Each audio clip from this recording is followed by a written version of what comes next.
Hey, was geht? Ich mache eine Legung für euch und freue mich, dass ihr eingeschaltet habt. Schön, dass ihr da seid. Ich habe gar nicht so stark das Gefühl, dass hier eine bestimmte Botschaft sich aufdrängt. Ich hatte eben schon ein paar Durchgaben, aber dann auch irgendwie sehr klar das Signal, dass die irgendwie nicht für dieses Reading sind oder hinfällig oder mit irgendwas zu tun haben, was vielleicht irgendwann später kommt. Auf jeden Fall nicht für dieses Reading. Auch sehr interessant. Also wenn man ähm, diese Weisen wie, ich sag mal, Bruchstücke oder so kleine Pakete aus dem kollektiven Unbewussten oder Unterbewussten. Ich bin mir inzwischen nicht mehr sicher, welches Wort an dieser Stelle mehr Sinn macht, weil ich finde das Wort Unterbewusstsein, ich habe irgendwie gelernt, dass man das nicht sagt oder nicht mehr sagt. Ich finde es aber gar nicht schlecht, ehrlich gesagt, weil es wie im Englischen Subconscious entspricht. Also, dass es etwas unter der Wasserlinie ist, unter dieser Spiegeloberfläche dessen, was wir die Wirklichkeit oder irgendwie ja, das wache Bewusstsein, das, was uns bewusst ist, die normale Welt nennen. Und hier der Hinweis eben in dem Wort ist, es gibt ein Bewusstsein, das da drunter ist. Und dazu haben wir eben auch Zugang. Also es ist nicht einfach nur nicht bewusst, sondern anders bewusst. Anders Bewusstsein mag ich auch. Es gibt verschiedene Namen für Bewusstsein. Ne? Aber ja, ich habe so ein kleines Ritual, was ich vor den Legungen mache, dass ich nochmal versuche, sehr neutral und sehr still zu werden. Manchmal rausche ich auch sozusagen direkt ins Reading und habe das vorher gemacht, irgendwann am Tag in Vorbereitung darauf. Aber gerade wenn ich nicht so stark der Überzeugung bin, dass die Sachen, die vorher reingekommen sind, ob das ein Song ist, also was, wenn ich mich an den Tisch setze, die Technik einrichte, dann vielleicht schon kommt oder in Vorbereitung kommt oder wenn ich irgendwie noch einen Kaffee vorher trinke, was da so ist. Gerade wenn ich nicht das Gefühl habe, dass das für das Reading der Drive ist oder dass ich direkt auf dieses Fahrzeug aufspringe, ja, setze ich mich einfach nochmal hin und versuche den Geist auszufahren, mich zu verbinden, also die innere Antenne auszufahren und bitte tatsächlich um etwas. Und dann kommt in der Regel irgendwann ein Signal, dass ich quasi angeschlossen habe an etwas, was aus diesem kollektiven, ich sage es jetzt so, Unterbewusstsein hochtreibt, hochdampft oder irgendwie sich nähert aus einer Richtung. Und das fühlt sich häufig an, wirklich wie so ein Paket, ähm, eine Verdichtung oder irgendeine andere Energiesignatur. Manchmal ist es auch sichtbar für mich, also vor dem inneren Auge ist ein anderes Sehen. Oder eben hörbar. Also ich bekomme dann relativ starke Signale, jetzt geht es los. Und dann weiß ich aber oft nicht, worum es sich genau handelt. Und das ist jetzt so ein Fall. Also ähm, das ist wirklich, da muss man irgendwie tasten. Da geht es um so ein bisschen, das ist ein bisschen für mich wie Detektieren, wie dieses Knäuel sozusagen aufgefaltet werden kann und gelesen werden kann. Und häufig ist es eben so, und davon bin ich überzeugt, so ist es in der individuellen Psyche, so, oder zumindest meiner Beobachtung nach. Und ich glaube, ehrlich gesagt, so ist es auch in der kollektiven Psyche, wo unser Bewusstsein sozusagen einen gemeinsamen Grund hat und wo vieles landet, was unpersönlich ist. Wo auch, glaube ich, sowas wie manche Formen von Übertragung stattfinden, die uns so überraschend vorkommen. Aber ich will diesen Raum nicht zu stark analysieren und nicht zu stark erklären, nur als grobes Bild. Ähm, was wollte ich jetzt sagen?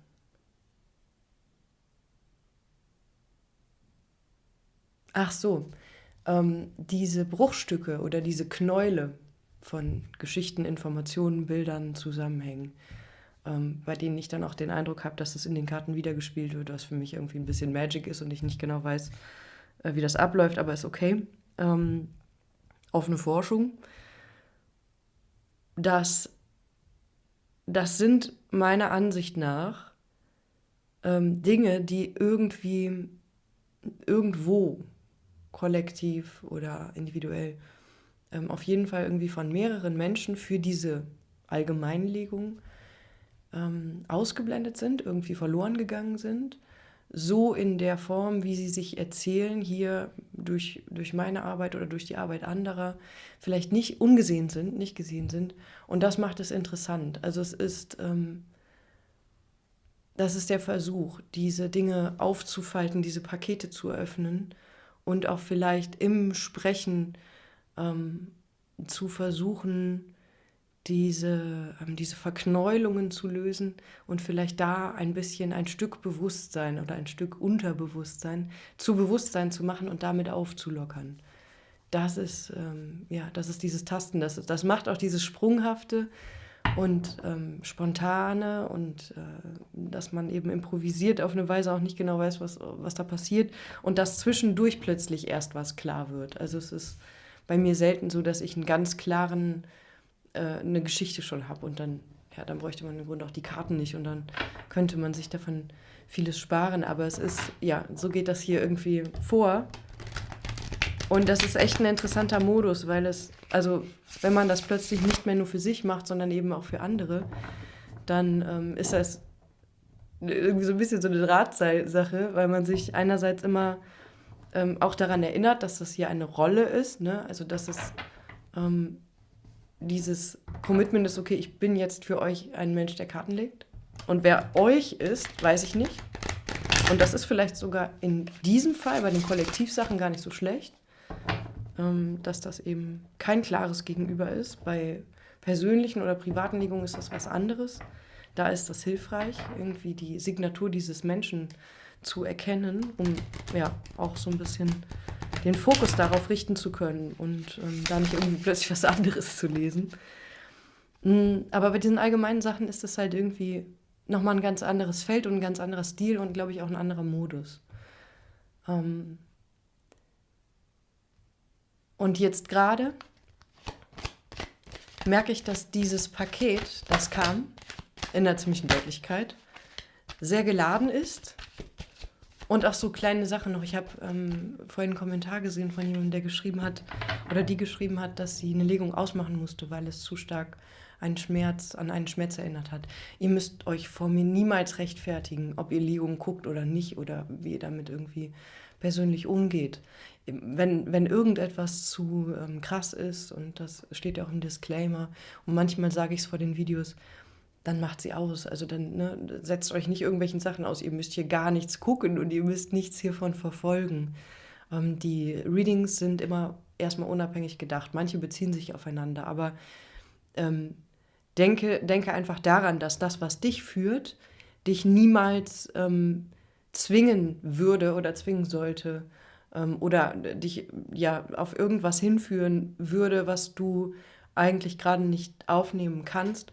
Und wenn du etwas nicht aufnehmen oder sehen kannst, aus welchen Gründen auch immer, dann denke ich, ist es auch völlig in Ordnung und deine Intuition war sich dessen gewahr und du musst das nicht erklären, wenn du ein Reading ausmachst. Niemals. Mach einfach aus und hab kein schlechtes Gewissen. Und dann ist da auch, dann hast du genug Info mit anderen Dingen oder schau dir was anderes an, andere Kartenleger oder mach irgendwas anderes, regulier dich.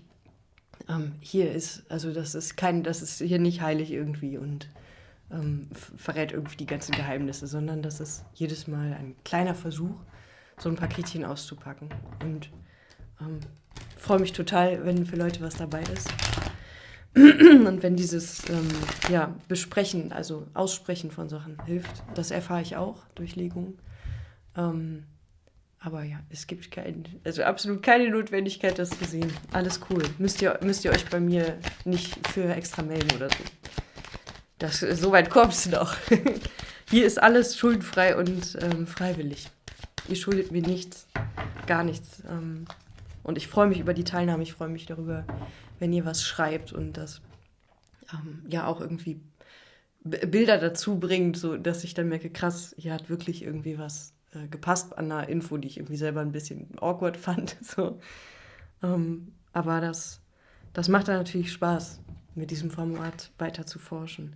Ich fange jetzt mal an mit der Legung und höre auf, zu viel zu quatschen. Ihr wisst ja die meisten Sachen inzwischen. Ich habe hier ein total interessantes Kartenbild liegen. Hier sind viele Diagonalen.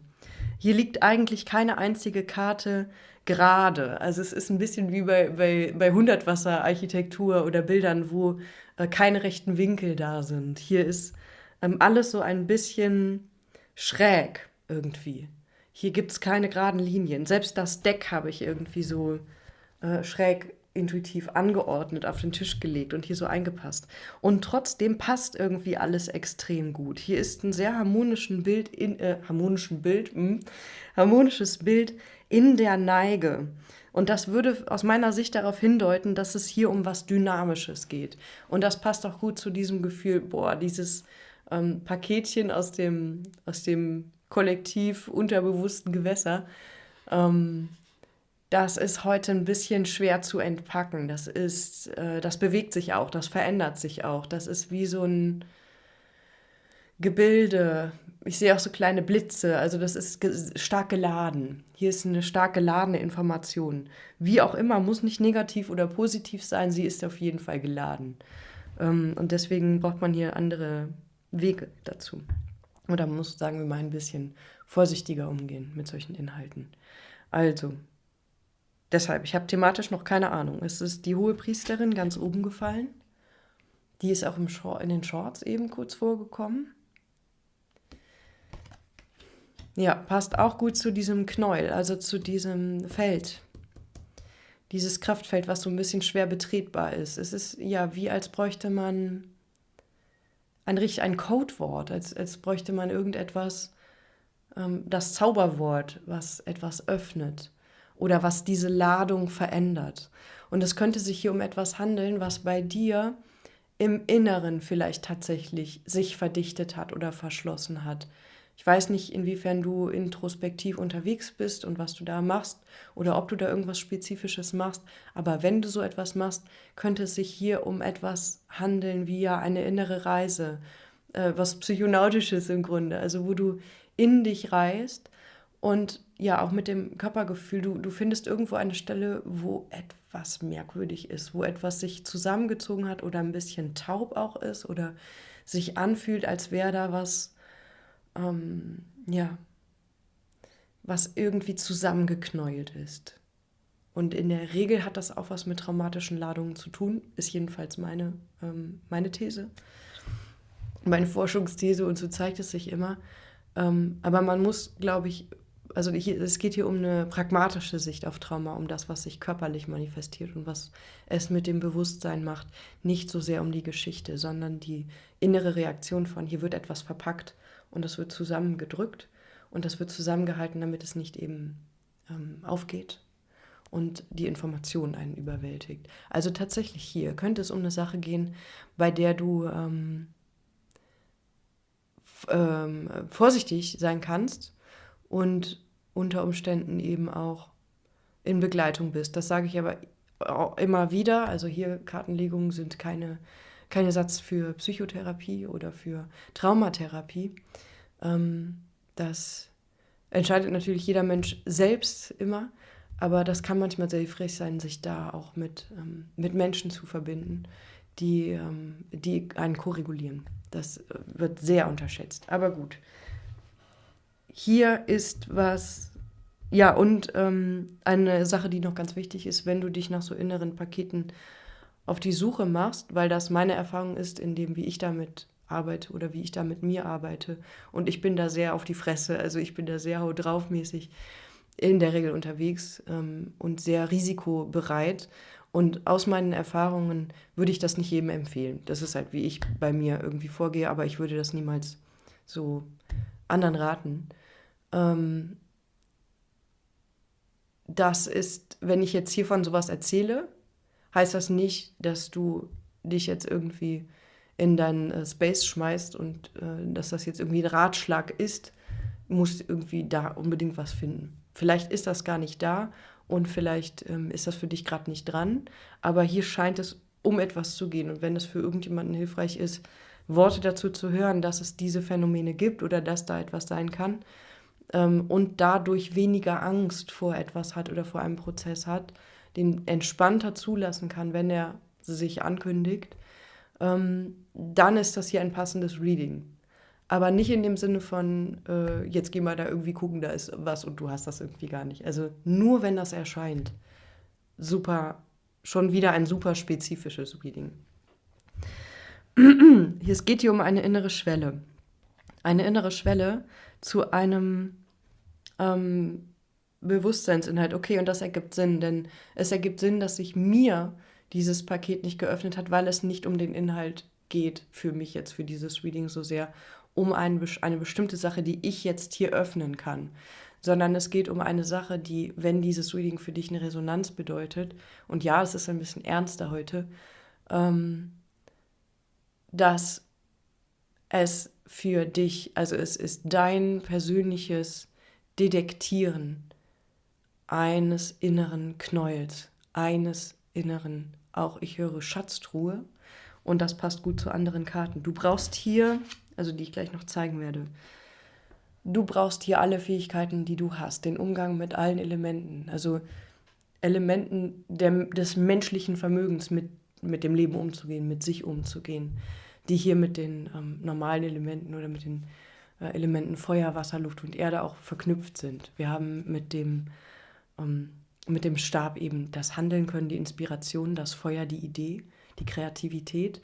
Auch ich höre gerade das, wie die Flamme halt irgendwie sich so bewegen kann, wie die dynamisch ist und sich auch anpasst, auf den Windstoß reagiert, aber sich genau dadurch auch erhalten kann, also durch die schnelle Bewegung, durch das sich Schnelle übertragen können von etwas, durch dieses Blitzschnelle höre ich gerade, wir hatten auch diese Blitze,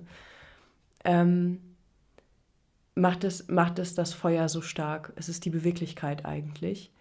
Und wir haben mit dem Kelch das Element, das dem Wasser zugeordnet ist, und das ist das Fühlen, aber es ist eben auch das Abkühlen. Also es ist das Einbetten, das Eingebettetsein, das Baden.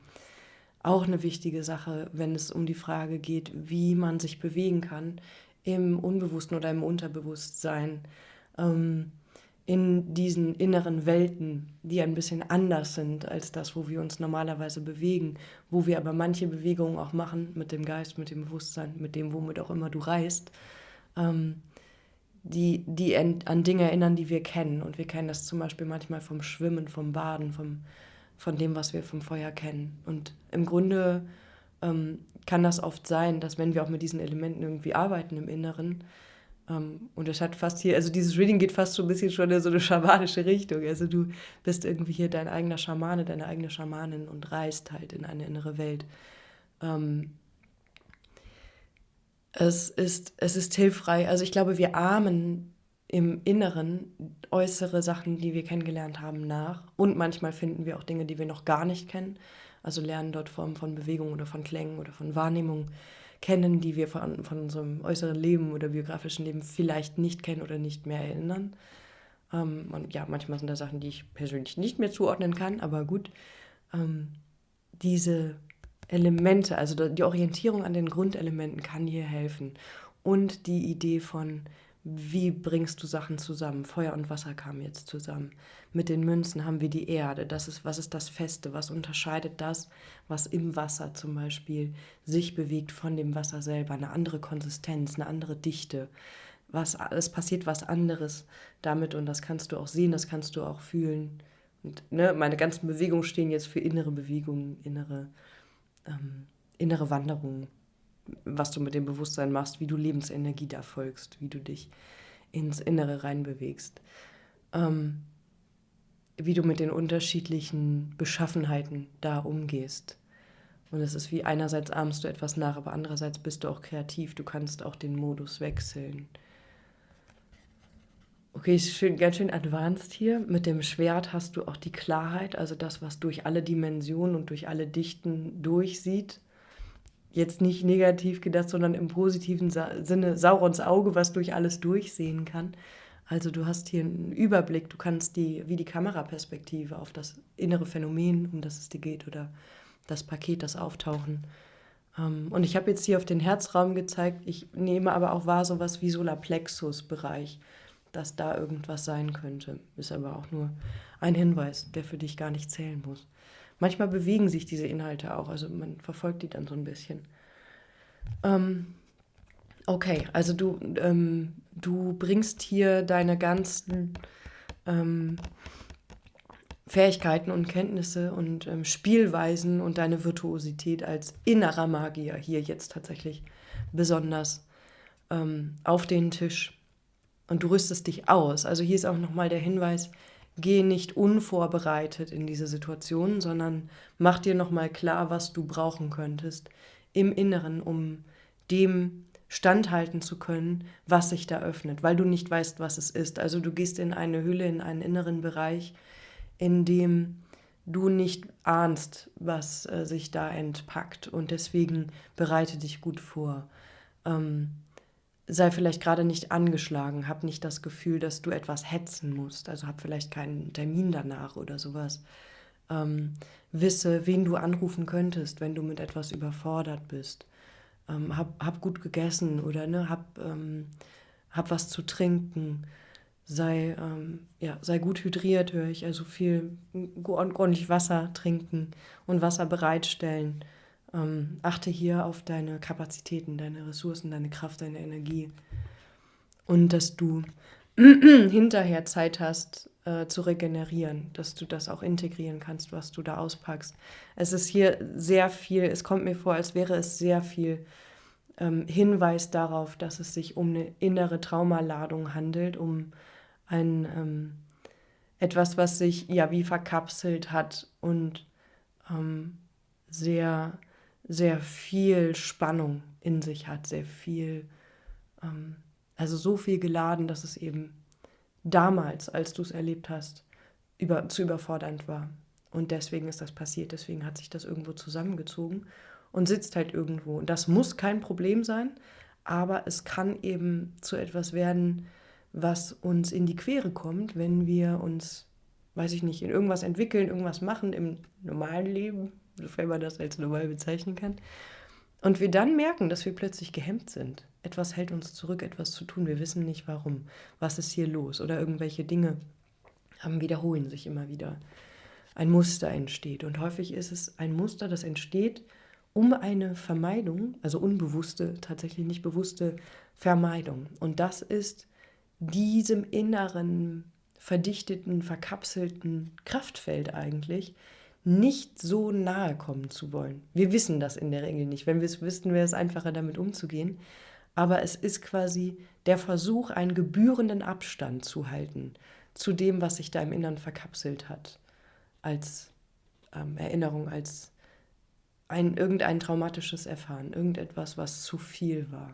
Und dann zieht sich diese Lebensenergie zusammen und verhärtet sich in der Regel und wir also wir machen es nicht bewusst, wie gesagt, das ist ein Vorgang, der passiert, weil wir es häufig nicht irgendwann bald regulieren oder irgendwann bald durchgehen, durchspielen oder therapeutisch mit Hilfe durcharbeiten.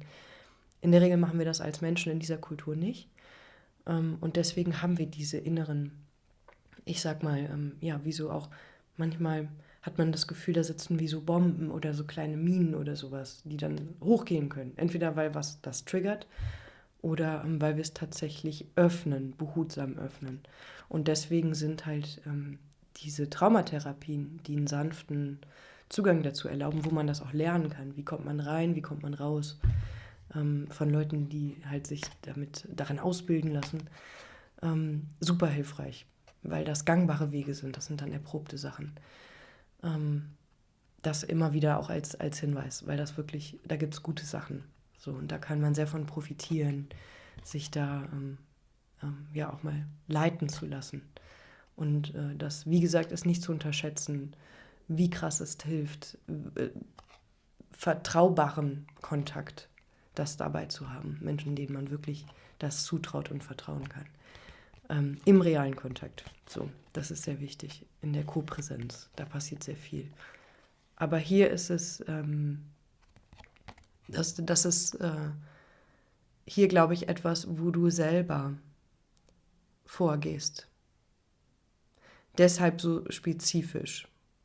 Hier geht es um einen erfahrenen Forscher, jemand, der um diese Möglichkeiten weiß. Mir geht es um einen Menschen, der das öfter tut und ja, nicht zum ersten Mal. Also hier liegt kein Anfänger in diesen Hinsichten, in diesen Reisen mit dem Magier. Ganz klar. Deshalb kann ich jetzt auch aufhören, herumzudisclaimern, sozusagen. Interessant ist, wir haben hier eine Kombination, wo ich eine Karte gerade noch nicht so ganz verstehe, aber hier liegt auf jeden Fall etwas als Potenzial in diesem inneren Kraftfeld, das sich da irgendwie zusammengezwirbelt hat. Die 10 der Münzen und der König der Münzen. Instabilität handeln. Also in dem Moment, in dem du das befreist, in dem du das irgendwie auseinanderzwirbelst, sichtbar machst, mit Ausdruck arbeitest, übersetzt für dich, entlädt sich das Ding entfaltet sich und gibt tatsächlich etwas frei. Und das ist einerseits mit der 10 der Münzen das Gefühl, hoch angebunden zu sein, also wie die Fülle an Informationen, die Fülle in der Welt. Also du schaust dich um und siehst einfach die ganze Zeit Pracht. So, das könnte ausgelöst werden. Oder halt irgendwie das Gefühl, du hast eine innere Ressource erschlossen und da kommt plötzlich irgendwie mega viel raus und du kannst das um dich versammeln. Also du kannst daraus etwas machen, wo du dich umschaust und sehen kannst, boah, was habe ich denn da alles gemacht? Also ja, irgendwas, wo du das vielleicht künstlerisch wendest oder verwertest. Und aus dem, was du da auspackst und aus dieser Energie etwas formst, nämlich kleine Goldmünzen oder hier als Metapher zu verstehen, kleine Schätze, die du herstellst, irgendetwas, was du damit machst. Du packst da wirklich wie so ein Arsenal aus, ein inneres Arsenal von, die Kamera ist kurz ausfällig geworden wegen der Hitze und ich hörte auch gerade, das ist Teil der Botschaft. Also ich bin hier gerade sehr stark auf dieses Ding eingegangen, was du entdecken könntest, was du da auspackst, was das bringt.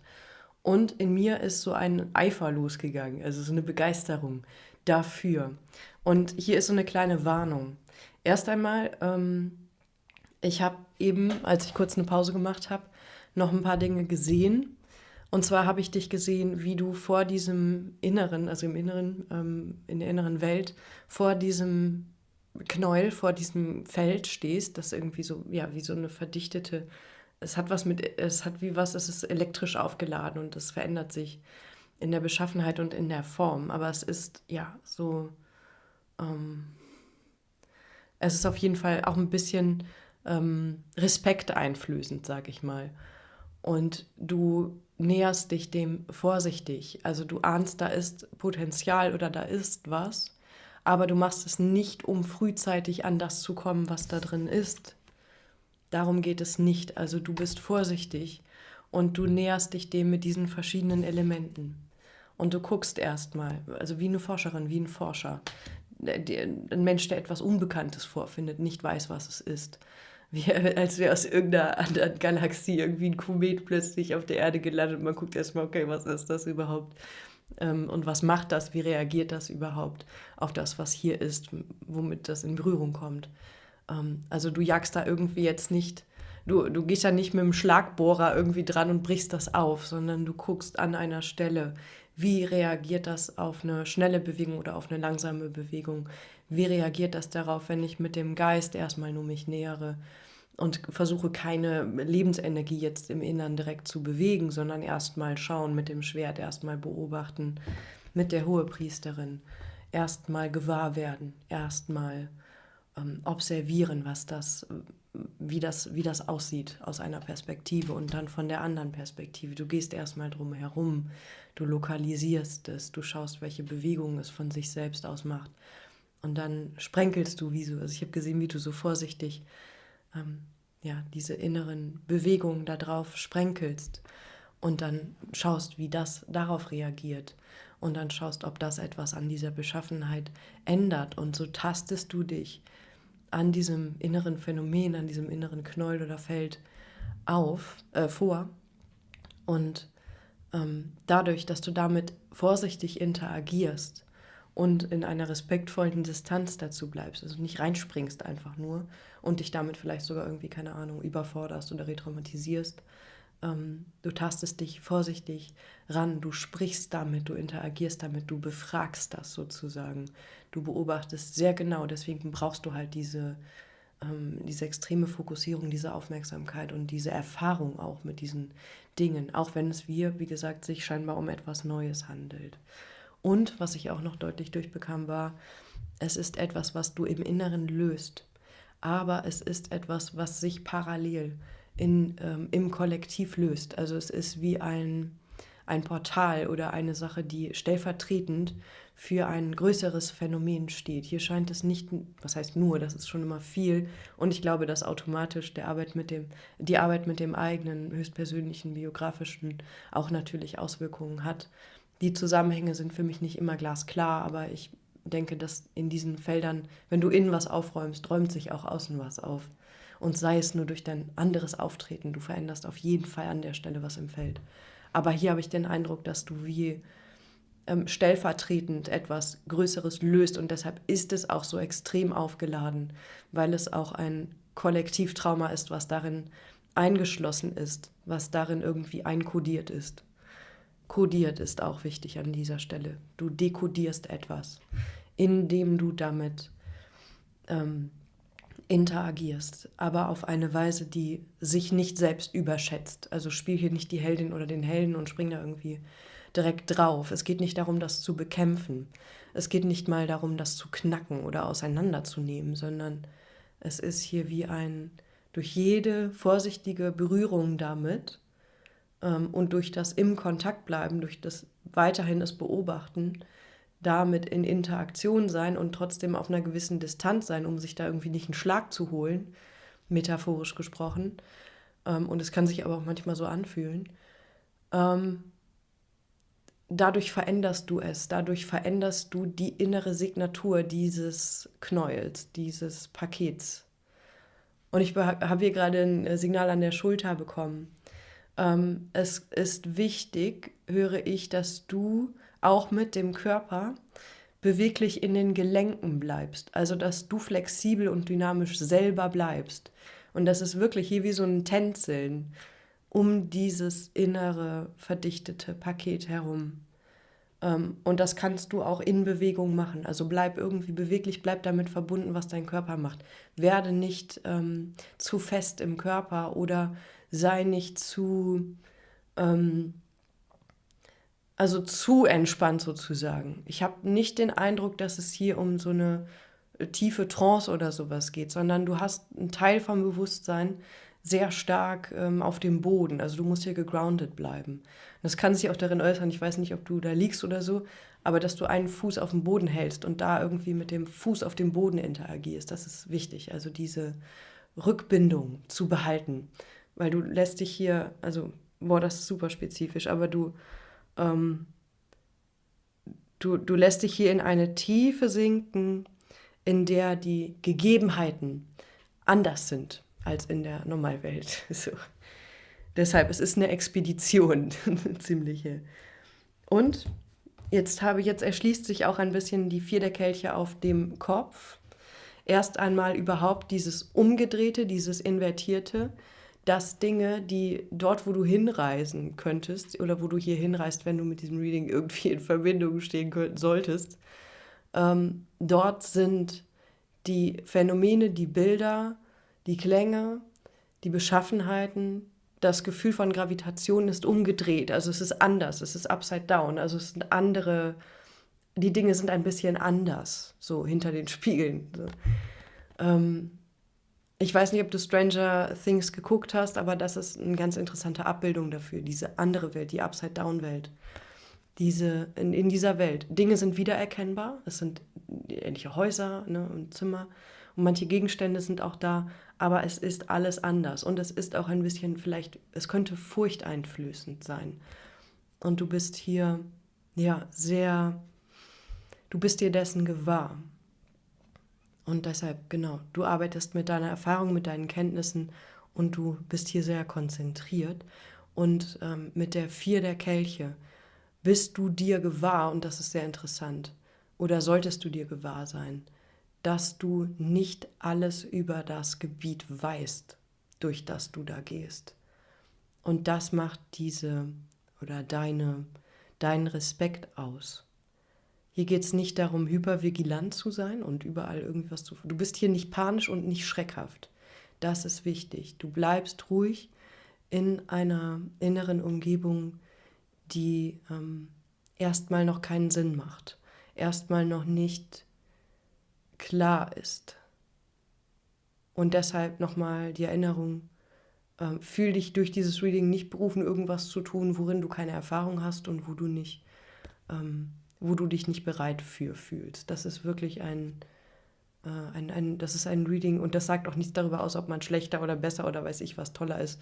Das hier nicht. Es ist hier besonders wichtig, dass das Ego tatsächlich im Hintergrund bleibt. Hier geht es nicht darum, besser dazustehen, sondern hier liegt eine Dynamik oder hier liegt ein Weg, eine Forschungsreise, bei der es darum geht, dass ein Mensch spürt und weiß, dass er für die Konfrontation oder für das Aufsuchen dieses inneren Ortes bereit ist. Das ist der Punkt. Und da ist auch jetzt gar nicht mein Job, irgendwie zu sagen, du bist bereit oder du bist es nicht oder keine Ahnung. Aber wenn du es bist, dann spürst du das. Dann spürst du, okay, jetzt kann ich mich da einer Sache nähern. Und ich kann einen Schritt hinein machen. Und es kann auch darin bestehen, dass man es nun mal anschaut und diesen Raum betritt und erstmal beobachtet und dann wieder rausgeht. Darum weiß, dass es da ist. Hier ist sehr viel Geduld gefragt, sehr viel Forschungsgeduld, dass du dich nicht übernimmst und dass du auch nicht etwas annimmst. Ne? Also das ist hier wie... Du musst wissen, dass du dich auch dagegen entscheiden kannst. Du wirst zu dieser Reise nicht gedrängt und nicht gezwungen. Und dadurch entsteht dieser Forschergeist und dadurch entsteht diese Möglichkeit, sich durch diesen Teil deiner inneren Welt, wie gesagt, nur wenn du das eh schon in dir vorfindest oder eh schon diesen Impuls bemerkst oder dieses Phänomen kennst oder dieses innere verkapselte Ding kennst und Erfahrungen hast mit diesen Reisen. Oh Gott, ich sage das jetzt echt oft, aber ich habe dieses Gefühl, halt das irgendwie öfter sagen zu wollen oder zu sollen.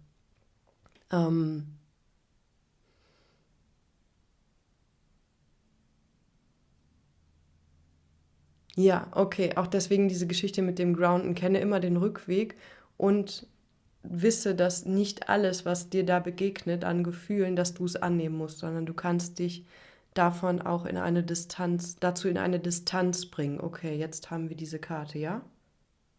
Nein, doch noch was.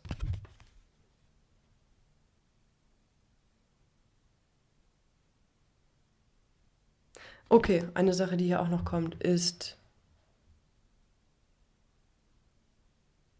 einmal hierfür ist es tatsächlich interessant, sich auch diesen Raum zu nehmen. Also, Moment. Okay, wir hatten das eben mit dem Portal, mit diesem, dass du was Inneres öffnest und es könnte auch etwas öffnen zum Kollektiven. Und das sind nochmal andere Kräfteverhältnisse oder das sind nochmal andere Ladungsverhältnisse, ist zumindest meine Erfahrung.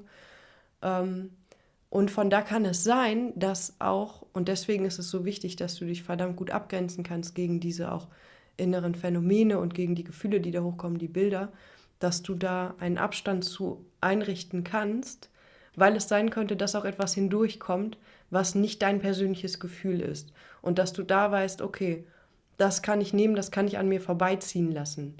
Hier geht es auch darum, nicht für alles sich emotional zu interessieren, sondern das ist hier quasi sehr nüchtern. Also es ist, du hast hier eine große Distanz, eine emotionale Distanz zu dem, was da passiert, aber nicht eine so große, dass du es tot analysierst und damit eben nicht lebendig interagierst, sondern deine Gefühle sind hier auch ein Instrument. Du betrachtest sie als eine Zugangsweise, als Teil deines Instrumentariums, das dir etwas über etwas verrät. Also du bist hier nicht berechnend oder kühl, sondern auch durch den Einsatz deiner emotionalen Intelligenz an dieser Stelle, es sind verschiedene Intelligenzen, agierst du damit.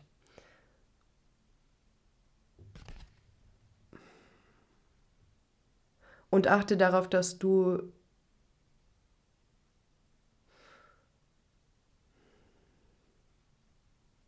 nicht jeden Gefühlsimpuls als dein annehmen musst, weil es sein könnte, dass da anderes durchschwappt oder durchklingt.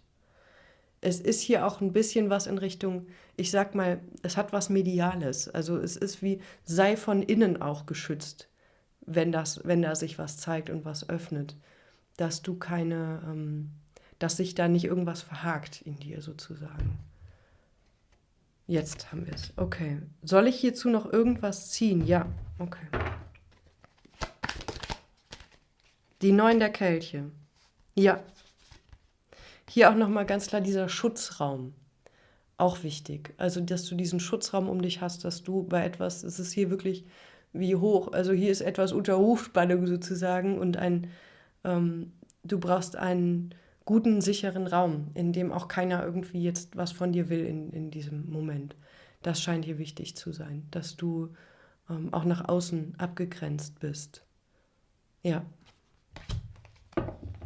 Jetzt nichts mehr dazu explizit, wie das ist, weil es eben nicht klar, also wie das Vorgehen ist, weil es eben auch individuell ist.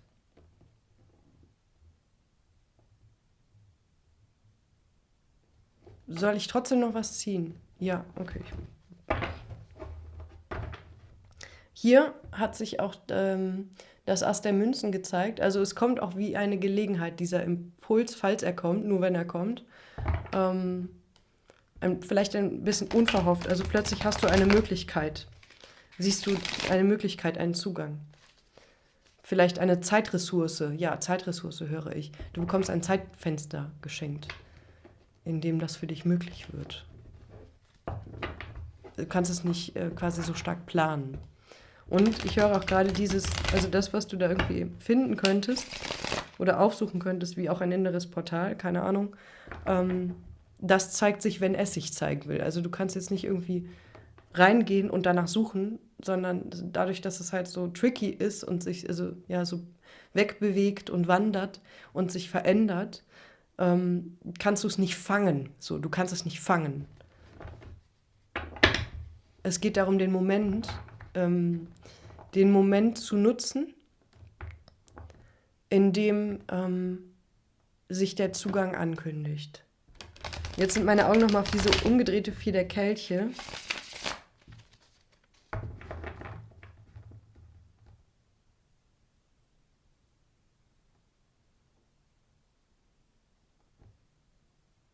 Das ist wirklich strange. Also ich habe das Gefühl, hier ist wie so eine... Hier steckt noch eine Botschaft drin. Das steht natürlich auch für dieses ganze Reading, aber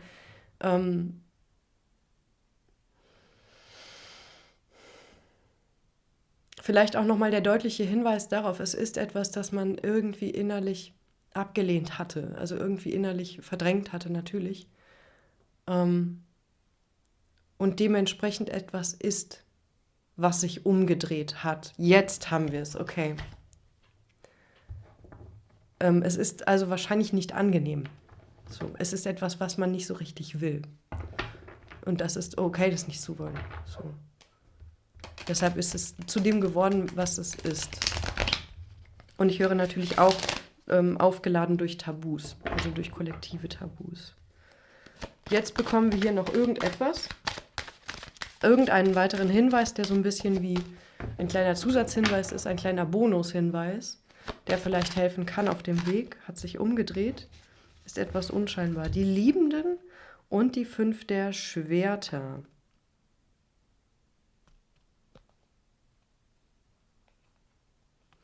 Das könnte schon ein leichter Hinweis auf sowas Thematisches sein. Es könnte hier mit der Frage, wer man selbst ist, zu tun haben und wie das korrumpiert wurde durch so etwas wie Verrat. Also da wurde etwas durchgeschlagen. Ein Zusammenhang, ein Verhältnis zur eigenen Seele. Okay. das wurde hier zerworfen. Also da ist etwas getrennt, was eigentlich eine Leitung ist, zum Gefühl, zu wissen, wer man ist, wo man hingeht. Das heißt, diese Sache zu bearbeiten könnte wie einen Block aus dem Zugang, aus deinem inneren Zugang zu dir selber, zu dem, wo du lang sollst, wo es für dich hingeht, wo es dich hinzieht, was deine Bestimmung ist, was dein Pfad ist. Und natürlich auch in der Beziehung zu vielleicht besonderen Menschen. Aber erstmal zum eigenen Weg. Also wo geht es lang? Das heißt, das, was hier ist, könnte so etwas wie durch diese Ladung auch wie ein Störsignal deines Kompasses sein. Das passt auch wieder ganz gut zu Stranger Things. Da ist das doch auch, dieses extreme Kraftfeld, was dieses Portal ist. Und das ist es. Es ist gefährlich. Also es ist nicht einfach, damit umzugehen. Du brauchst diese krassen Kräfte und die Erfahrung mit diesen Feldern. Also ja, du kannst dem etwas entgegensetzen. Boah, okay, das ist super krass. Und da gibt es auch dieses Phänomen, dass die Kompassnadeln ein bisschen in eine andere Richtung zeigen. Also es könnte etwas sein, was dich grundsätzlich neu ausrichtet oder deine Ausrichtung befreit. Aber es ist, wie gesagt, sehr deep und es ist hier, also es ist ein ziemliches Abenteuer, es ist eine ziemliche Abenteuerreise, es ist nicht ohne. So, das ist kein Spaß hier. Also es ist natürlich auch irgendwie, es ist Schönes dahinter, aber es gibt hier keine Garantien, weißt du? Also das ist inneres Seelenfeld, aber eben die Stellen, wo es eben um sehr starke Kräfte geht. Und da brauchst du extrem viel Grounding, da brauchst du ganz viel Standfestigkeit und auch dieses Wissen darum, wie du wieder rauskommst. Du musst nicht alles in einem Durchgang sozusagen lösen. Das ist eine andere Welt. In dieser Welt laufen die Dinge anders, die Gesetze sind anders. Und wir können quasi nicht mit unseren äußeren Methoden abfeuern auf diese anderen Phänomene, weil es ist wie das, womit du hier zu tun bekommen könntest oder also was du dann findest und was du entdeckst und was du beforscht und was du veränderst und was du vielleicht auch neutralisierst, also neutral machst, unterliegt einfach anderen Logiken, anderen Gesetzen als dem, was man so schematisch lernt. Deswegen brauchst du diese extreme Kreativität mit dem Magier und auch dieses Standing, also dieses emotional ausgeglichen sein. Emotional jetzt nicht irgendwie auf ein Zahnfleisch gehen. Das ist eine gute also eine bessere Grundvoraussetzung. Man könnte sagen, emotional gut gewässert sein, gut genährt sein. Okay, das war alles. Krass. Ich bin geflasht. Ich finde es mega interessant und wie gesagt, fühlt sich auch heikel an, aber ich glaube, ich habe oft genug was dazu gesagt, sodass man sich dieses Reading insbesondere nicht annehmen sollte, wenn da nicht sofort was zündet und man weiß, okay, ich weiß, was da für mich damit gemeint sein könnte. Dass sich hier keiner irgendwie in was reinstürzt, was jetzt irgendwie gar nicht dran ist. Das ist mir super wichtig. Ansonsten ganz viel Kraft und ganz viel Konzentration und alles, was dir helfen könnte, zu dir. Und wow.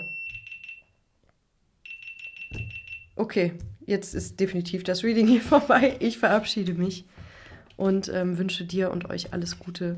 Auch wenn du dieses Reading vielleicht gar nicht mit dem Anspruch geguckt hast, dass du hier was für dich, für so eine mögliche innere Reise rausziehst, aber einfach nur das mal angucken wolltest, das ist auch völlig okay. Also es gibt hier keinen Zwang mit den Readings, die als Anlass zu nehmen, das schon mal gar nicht. Das ist immer nur Inspiration, wenn überhaupt. Und auch wenn du da überhaupt nicht in diese Richtung gehst und das nur so interessant war, völlig in Ordnung.